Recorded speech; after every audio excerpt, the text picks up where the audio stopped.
ভাঙড়ে যে সমস্ত বিরোধী জনপ্রতিনিধি আছে তাদেরও নিরাপত্তার ব্যবস্থা করা হোক।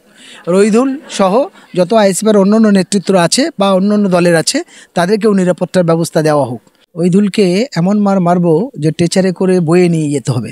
শওকত মোল্লা অবজারভার হওয়ার পরে এই সন্ত্রাস সৃষ্টিটা আরও বেশি হচ্ছে।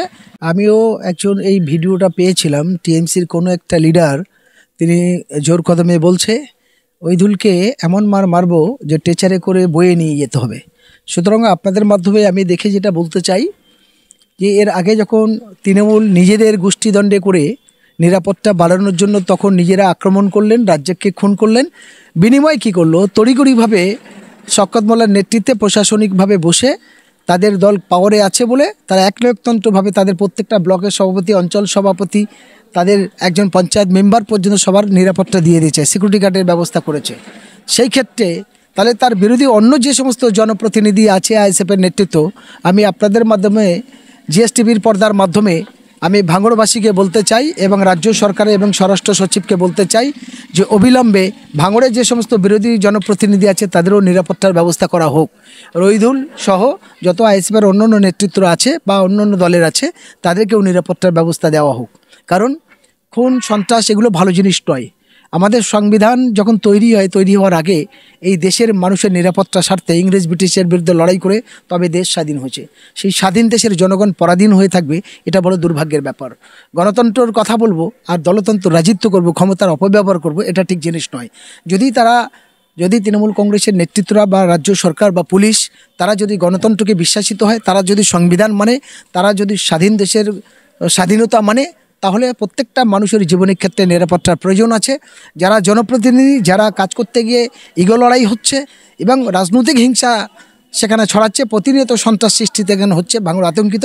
সেই ক্ষেত্রে সমস্ত পলিটিক্যাল পার্টি যখন শাসক পাবে তাহলে বিরোধী বা অন্যরা পাবে না কেন? এটা আমাদের বক্তব্য খুব ক্লিয়ার। আমরা আপনাদের মাধ্যমে আইবি গোয়েন্দা এবং কলকাতা পুলিশ এবং বেঙ্গল পুলিশের মাধ্যমে আবেদন করতে চাই যে দ্রুতভাবে অন্যান্য যে সমস্ত জনপ্রতিনিধি আছে বা নেতৃত্ব আছে তাদেরও নিরাপত্তার ব্যবস্থা করা হোক।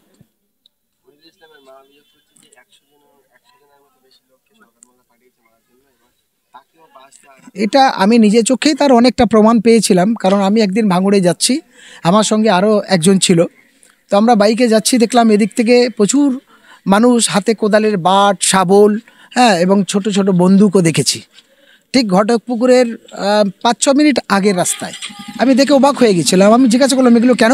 শুনলাম ঘটকপুকুরের নাকি শওকত মোল্লার একটা মিটিং হবে। বলে মিটিং হবে, মানুষ মিটিং শুনতে যাবে, কিন্তু সেখানে অস্ত্রশস্ত্র নিয়ে যাবে কেন? কারোর হাতে দেখি শাবল আছে, কারোর হাতে কোদালের বাট আছে, কারোর হাতে লম্বা টাই দা আছে, আবার কারোর হাতে বন্দুক আছে। এ কেন জিনিস হবে?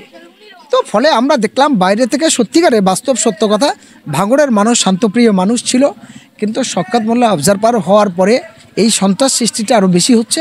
চারিদিক থেকে হারমাত বাহিনী নিয়ে ভাঙড়ে জমা করে, ভাঙড়ের একটাই মাত্র বিধায়ক সারা পশ্চিমবঙ্গের সংযুক্ত মোর্চার, একটাই এমএলএ এবং একটাই প্রতিবাদী মুসলিম মুখ তরুণ তুর্কি বিধায়ক, তাকে কিভাবে দমানো যায় সেই নিয়ে এদের মাথা ব্যথা। কেন এত হিংসা ভাই?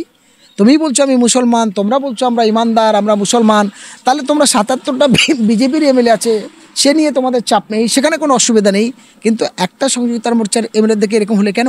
তাই আমি আপনাদের মাধ্যমে আরেকটা কথা বলতে পারি, গোটা বাংলার সমস্ত গণতন্ত্রপ্রিয় মানুষ, স্বাধীন দেশের মানুষ পরাধীন না হয়ে নওশাদ সিদ্দিকীর মতো আরও এরকম 100 নওশাদ সিদ্দিকীকে বিধানসভায় পাঠালে তবেই বাংলার গণতন্ত্র রক্ষা হবে, তবেই দেশের সংবিধানকে রক্ষা হবে, তবেই মানুষের স্বাধীন দেশের মানুষ স্বাধীনতাভাবে বাঁচবে। এটা আমি আপনাদের মাধ্যমে বলতে পারি। দেখুন, শওকত মোল্লার কাজটাই হচ্ছে শুরু থেকেই হলো গুন্ডামি করা, শুরু থেকেই হচ্ছে মানুষকে ভয় দেখিয়ে জুলুম করে অত্যাচার করে টিকে থাকা। এখন সে নিজে ভয়তে মরছে। শওকত মোল্লা পরের অন্যদের ভয় দেখা থেকে পরের গর্ত খুলেছে কবর দেওয়ার, সেই কবরে গর্তে নিজে পড়ে যাচ্ছে। তাই এখন নিজে ভয়তে 5 গাড়ি পুলিশ নিয়ে ঘুরতে হচ্ছে। নিজে তো একা স্বচ্ছতাভাবে নেই, নিজে তো তার নিরাশ নেই, একা ঘুরতে পারে না, আমাদের মতো সঠিকভাবে চলতে পারে না, 5 গাড়ি পুলিশ নিয়ে ঘুরতে হচ্ছে। সে কোনো মন্ত্রী নয়, সে কোনো বড় কোনো ব্যক্তি নয়, ওরকম আরও 293টা বিধায়ক আছে। তাহলে শওকত মোল্লার যদি এত নিরাপত্তা থাকে, তাহলে অন্যান্য বিধায়কের পিছনে রাজ্য সরকারের প্রত্যেকটা বিধায়কের পিছনে 4 গাড়ি করে পুলিশ দিক, 5 গাড়ি করে দিক, তাহলে তো বুঝবো। কিন্তু এটা কেন এই দ্বিচারিতা? কারণ তার কয়লা পাচারের টাকা আছে নাকি? তাকে ওই নদীর চড় বেচার টাকা আছে নাকি? তাকে অন্যান্য দুর্নীতিগ্রস্ত টাকা আছে নাকি? তাই তার টাকার পাহাড় বাঁচানোর জন্য তার নিরাপত্তা দিতে হবে? ফলে এটা বুঝে নিতে হবে, কারণ তার মধ্যে দুর্বলতা আছে, তার মধ্যে মানুষের প্রতি বিশ্বাস নেই, ভালোবাসা নেই, ভ্রাতৃত্ববোধ নেই, মিলনতিথি নেই। সে নিজে ভয় আতঙ্কিত, তো অন্যদের ভয় দেখাবে, এটাই তার কাজ।